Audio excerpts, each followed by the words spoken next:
Hey everyone, we are gonna get started on a sketchbook assignment. This is set for 7th graders. If you are a 6th grader or 8th grader, you technically could do it. In fact, you could use other resources. I'm just gonna go off the basic stuff that you saw in the art curriculum Google Slides presentation. So what we're working on is body measurements.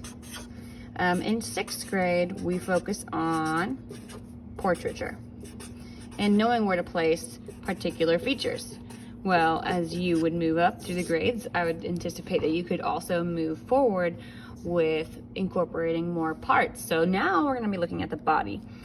If this was your sketchbook, since this is truly one of those practice things, it's less of a piece of art, you would be fine to do something similar as to what I'm doing. I'm acknowledging that the picture plane, aka the white area, needs some focus. And so what I'm gonna do is have some labels, and as I finish drawing, you'll also see there'll be some details. You'll see a lot of artists practice and just have doodles throughout. That would be appropriate too. I could have a start here, I could do another one, and it could be spread out through the paper. I'm still trying to think presentation somewhat when I'm creating. So the first one we're gonna do is a human of a certain age or a certain build. So this is supposedly the average human, and that means the person would be around 8 heads tall, meaning your head. If you were to have 8 of those across your whole body, that would be an average person. Now, I think that's more like superhero style. In fact, you might find something similar to that online. So when I draw, I'm actually going to do less than that. I'll make modifications. You'll see I'll change it. So we're gonna start with 8 just for your comparison to what you might be perceiving. Because when you start with your stick figure looks something like this. And funny enough, that little guy right there would actually be more appropriate for your toddler. So if I were to redraw it, you would see that I could build up these little shoulders, give it a little torso, little legs, and I'm not making this fancy, I'm just doing a quick little character. I'm not rotating my paper or anything. And that's like a tiny little human. How adorable is that? Let's give it some big ears. All right, so since that's not what we want, I said we'll start by drawing a larger scaled version that is equal to 8 heads tall. When I measure this guy out, 1, 2, 3, about 4 heads tall, maybe a little less. So now you can kind of get that idea. Here we go. You would want to draw a line and a following line, and this would be the space I'm leaving available for somebody who is 8 heads tall. You're gonna break it in half. Since we have an even number, we're gonna continue to do that. Break it in half. Quoting that, you can see that we don't really do any breaking. Now we have 2 parts. We're going to continue this until you get 8. And there you are, 4. Now this is not perfect. If you want to be much more particular and careful, which I can see a huge disparity between these. Ooh, we should probably fix that. That's why editing is great. If you wanted to be more particular, you could use a ruler. So supposedly, this section up here would be equal to these others and would be the measurement we would use for the rest of the body. So we can be viewing ourselves or other people. What you're gonna find is about halfway down is where your hips are located. So you would see hip action here. Here would be the start of your torso. I'm making an upside down triangle to reference that. Here would be your legs. If you ever looked at where your hands end up, they're a bit lower than your hips. So here you are in this general area. This would be a quick sketch for location. But not only do we want to be thinking about the measurements and their location, we also want to be thinking what the body would actually look like. So I'm going to try to draw out the rest of this figure. Again, I'm not rotating my paper, but typically I would. And this is simply to draw a quick version of some type of person that has more of a form, like a real life person would. So you're not gonna see anything special for the sake of the demonstration. I would go into that farther if I were able to. Let's pretend this little leg is turned way outwards. No special foot.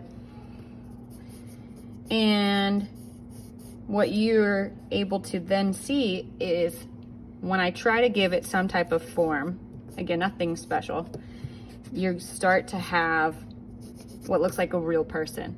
They're not doing anything, they're not moving, they're simply being, and I'm creating a simplified person to just go one step further than your stick figure. And when you have your basic form, you can then erase all your guidelines, fix things, add details, and so forth. Which means maybe I would make this head shape more of an actual head.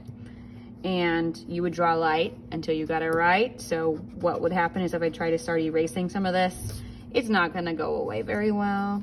That's okay. This is about practice until we get it perfect. There's the neck. I could make trap muscles, make it look like a football player who works out all day. All of these things can be found through other resources, online links, videos even, if you're able to watch them. And you would then continue down. You can create any type of person you want. This could become a very full-figured person with many curves. This could be somebody who's built. You could make this person very puny. It'd be very easy to add and take away. And the more you mess with it, like if I make monstrous calf muscles that are like all geometric, they're gonna start looking, and monster quads, it's gonna start looking like a superhero. Now that is a really ridiculous example. Again, I'm trying to give you basic information and then I'll provide you with some links. So here's the first part. From here, we're going to then build on to the other body parts. Check it. Here is that guide that I was mentioning. You can find that on the art curriculum site. And if you don't have access to that, you can at least see what we're doing. So there's the original. Here's my lovely demonstration. This would mean we're going to continue to try and do different sizes simply because all humans are shaped differently. Now you can see here a younger adult, or excuse me, a younger human that's not an adult would look like this. Look at this, it's only 5 heads tall. Anybody who has actually measured themselves, you're gonna find you have your own unique amount of measurements. I think I am like 6.5 feet tall, but we're gonna go ahead and do that one and that one. And then there's a wee little baby. You have that as an option, and you can also mess with it. So here you have caricatures. So as mentioned, when you're practicing, you can have drawings throughout, like this paper shows. That's kind of what we're going with. So next you have your child. I don't have this labeled as an adult. I would go ahead and do so. Look, I turned my paper this time. Adult. There we go. And now we want to make 5 heads tall.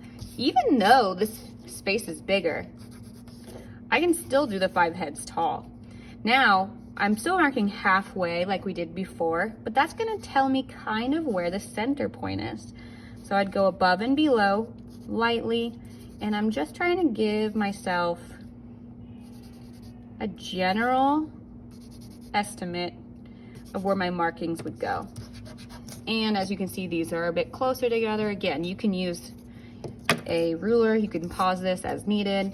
I know that I would go back and fix it, but for this, we're just gonna keep trucking. So you have 1, 2, 3, 4, 5. We've recently discovered that this equals the head, and it is our measurement for the rest. So again, you carefully check these, but it's a quick representation on my end, so you can go forward and try this.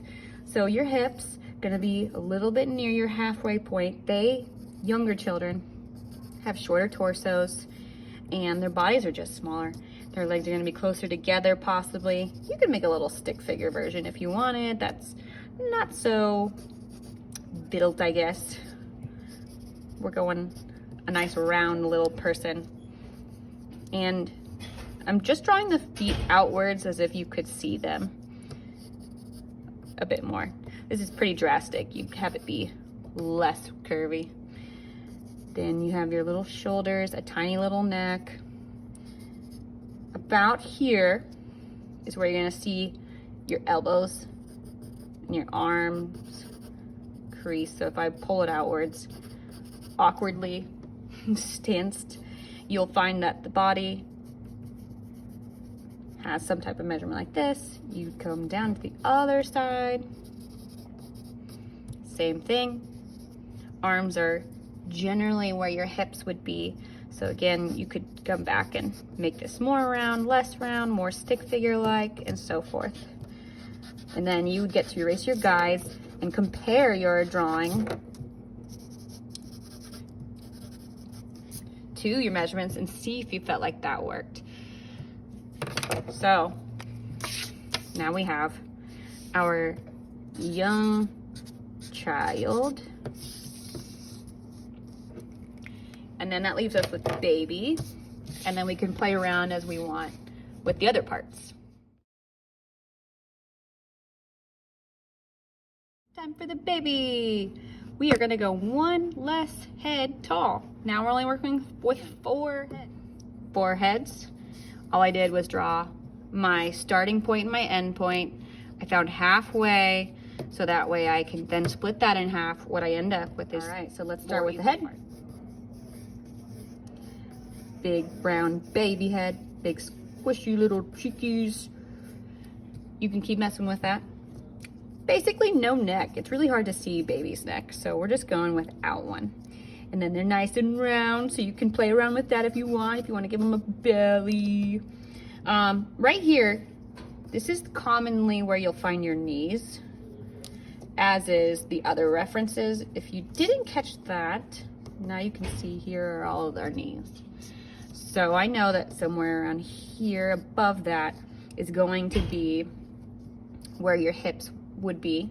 And so that means when I draw these little legs, I know that there is a hip somewhere here. Now, I will tell you right now, when I get done with this, it ain't gonna look like no baby. I just want you to be thinking about how your baby would be these measurements. And since we're drawing a large baby, that makes it even trickier. You know, if we had this in a onesie or something like that, it might make it a little bit easier. So I'm gonna have the arm covered a little bit here. Arms still kind of around your hips, but they're big and chunky, squishy babies. And then same thing, where are your hips? So this still looks like a child. This looks like maybe a toddler. This isn't gonna be your like newborn baby, but if I were to finish this out, make it a little bit more squishy, give it a binky, and so forth. Eee, there's a sleeping child.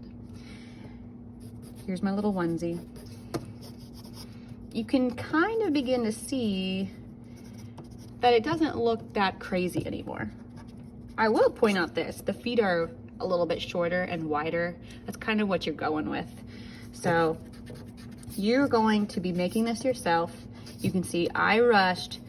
As we know, we do not rush. One of my previous videos is about drawing techniques and practicing those, and we want to acknowledge the right motions. So you go slow, sketchy, light, and edit. So you could write toddler here if you wanted, or baby. Since I referenced baby this whole time, that's what I'm writing. And when I'm finished here, I would feel comfortable in moving forward and repeating these, or making these guides more obvious, or fixing all this to be more realistic. Some of you already knew these things, and I am essentially wasting your time in that you're getting a repeat. Some of you have never tried this. So I want you to be thinking, how did this information help you? What does this mean for any future drawings? Do you feel like you could try to keep doing this? and making them better? Or do you feel like you just want to simply keep practicing this? Maybe you're not doing details yet. Maybe that's too much. Oh golly. That is generally what we're looking for. And then if you feel confident in this, like I said, try to be more realistic and or try body motions, which that's referencing to what you do in 8th grade. And then if this feels overwhelming, stick with stick figures at first. Stick figure, find the parts like so. And then if it's really uncomfortable or you want a refresher, go back to the 6th grade videos about portraiture. I hope, even though this was a quick video, you feel confident in trying a sketchbook assignment, specifically this one's 6th grade. Good luck, and you know how to reach me.